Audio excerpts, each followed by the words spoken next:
आज जनपद के इस पहले रिहायशी गांव भड़ल में इस सम्मानित सभा की सदारत कर रहे आपके और हमारे श्रद्धेय चौधरी साहब चौधरी कृषिपाल राणा जी, छपरौली विधानसभा के सम्मानित विधायक श्रद्धेय माननीय वीरपाल राठी जी, मेरे सगे ताऊ जी चौधरी सतबीर सिंह जी, आदरणीय पवार साहब, मेरी आवाज़ को सुनने वाले वंदना के योग्य चरण स्पर्शीय बुजुर्गों, नौजवान साथियों, इस सभा की बहुत ही संजीदगी के साथ नजारत कर रहे मेरे बड़े भाई आदरणीय सुरेश राणा जी। मात्र 2-3 बिंदु जिनके माध्यम से आप लोगों से मुखातिब होना चाहता हूं, जुड़ना चाहता हूं।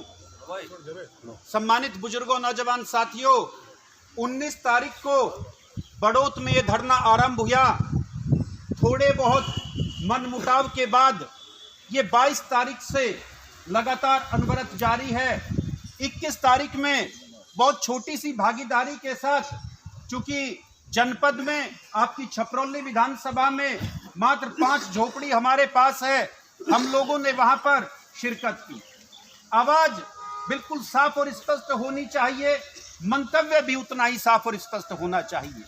21 तारीख में जब वो धरना शासन प्रशासन द्वारा अलग थलग कर दिया गया था, तो आपके अकेले शेर विधायक ने उस धरने को रोका, उसे आवाज दी, मजबूती दी। इसके लिए मैं आप सब लोगों का इस्तकबाल चाहूंगा। आदरणीय राठी जी ने वो काम किया। सम्मानित बुजुर्गों, नौजवान साथियों, चाणक्य ने एक पीवी शैली की एक मैं किताब पढ़ रहा था, थोड़ा सा लिखने पढ़ने का शौक है, तो सारे मुल्क के विषय में, चूंकि छोटे देश नहीं थे, चाणक्य ने अपने कॉलम में एक जगह लिखा है कि जब संसार में अविवाहित व्यक्ति का और संत का शासन हो जाएगा तो वो देश के लिए, संसार के लिए सबसे भयावह स्थिति है। और मुझे लगता है आप लोग मुझसे ज्यादा तालीम याफ्ता हैं, हम दोनों ही जगह पीछे पड़े हैं। अभी अभी मास्टर जी ने जो नजारत कर रहे हैं, उन्होंने बताया कि कृषि मंत्री ने 2 टूक कह दिया है कि हम इस कृषि अध्यादेश बिल को वापस नहीं लेंगे। उनका मंतव्य बिल्कुल साफ है, निष्ठुर राजा है। आपका वजीर आजम बिल्कुल साफ है, उसके अंदर दया नाम की चीज नहीं है। मैं अपनी बात को और आगे बढ़ाते हुए, एक सम्मानित वक्ता मेरे छोटे भाई ने उस बात का जिक्र किया है, मैं उसे पुख्ता आवाज में आप लोगों के सामने कहना चाहूंगा। आपके इस क्षेत्र में चूंकि आगामी विधानसभा है, मैं विषय से अलग नहीं भटकूंगा, श्रद्धेय चौधरी साहब की इजाजत चाहूंगा। वो आप पर बहुत नरम निगाह रखे हैं, वो आपके बीच में गड्ढा मानते हैं। और हम लोग पुराने समय में गांव में हमारी तरफ वो खेल होता था, अब वो बंद हो गया।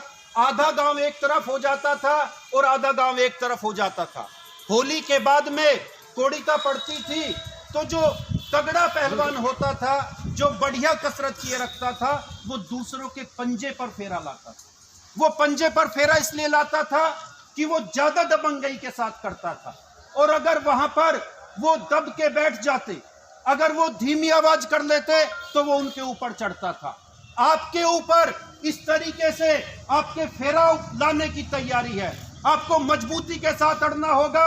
मैं उस बात को पुख्ता करना चाहूंगा कि सियासी तौर पर आप लोगों के साथ में मनभिन्नता हो सकती है, लेकिन कृषि अध्यादेश बिल के संदर्भ में सूबे की सरकार की जो यहाँ पर नुमाइंदगी कर रहे हैं, अगर वो आपके बीच में नहीं आते हैं, आपका ख्याल नहीं रखते हैं, आपका दुख साझा नहीं करते हैं, तो हमें उनके साथ अपने सुख दुख भी नहीं बांटने चाहिए। हमें उनका विरोध करना चाहिए, हमें उनका तगड़ा विरोध करना चाहिए। सम्मानित बुजुर्गों, नौजवान साथियों, रिश्तेदारी अलग जगह है, संबंध अलग जगह है।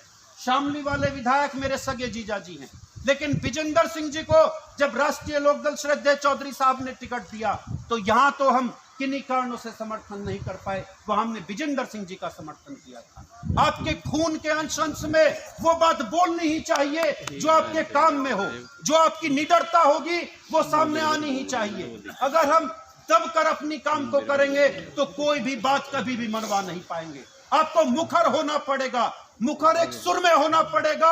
आपको बंद मुट्ठी इतनी कसरत के साथ बेचनी पड़ेगी कि वो सबको दिखाई दे, और जब वो बंद मुट्ठी किसी पर पड़ेगी तो उसका आवेश और आक्रोश इतना होगा कि वो सारी धरती को, आपके इस क्षेत्र को, बाहरी व्यक्ति को यहां से भागने पर मजबूर कर देगी। सम्मानित बुजुर्गों, नौजवान साथियों, बहुत विनम्रता के साथ, बहुत शालीनता के साथ अपने संबोधन को आपके अंश के साथ जोड़ते हुए एक सुझाव देना चाहता हूं। गांव में निश्चित तौर पर पार्टीबाजी, निश्चित तौर पर आगामी त्रिस्तरीय पंचायत चुनाव बिल्कुल मुहाने पर खड़े हैं।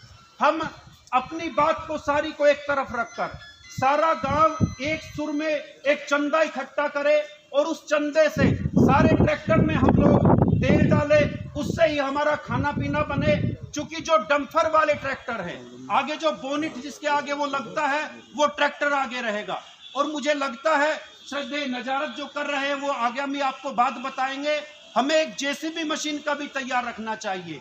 आपको पत्थरों से पूरा जो पैराफिल एक्सप्रेस वे है उससे आगे का हिस्सा वो पत्थर से आड़ दिया जाएगा। मुझे महसूस होता है तो आप लोगों का काफिला, हम भी श्रद्धेय चौधरी साहब की सदारत मंजूर करते हैं, हम भी आप सब लोगों के साथ चलते हुए उसे तोड़ने का प्रयास करेंगे। और सम्मानित बुजुर्गों, यहाँ पर रईसू भाई बैठे हैं, आदरणीय पहलवान साहब बैठे हैं टीकरी से। अपने अंतिम निष्कर्ष के तौर पर मैं अपनी बात को कहते हुए अपनी वाणी को विराम देना चाहूंगा। डॉक्टर उदय प्रताप जी एक बहुत प्रसिद्ध लेखक है। वो अपने कॉलम में एक जगह लिखते हैं, न तेरा है न मेरा है, न तेरा है न मेरा है, ये हिंदुस्तान हम सबका है।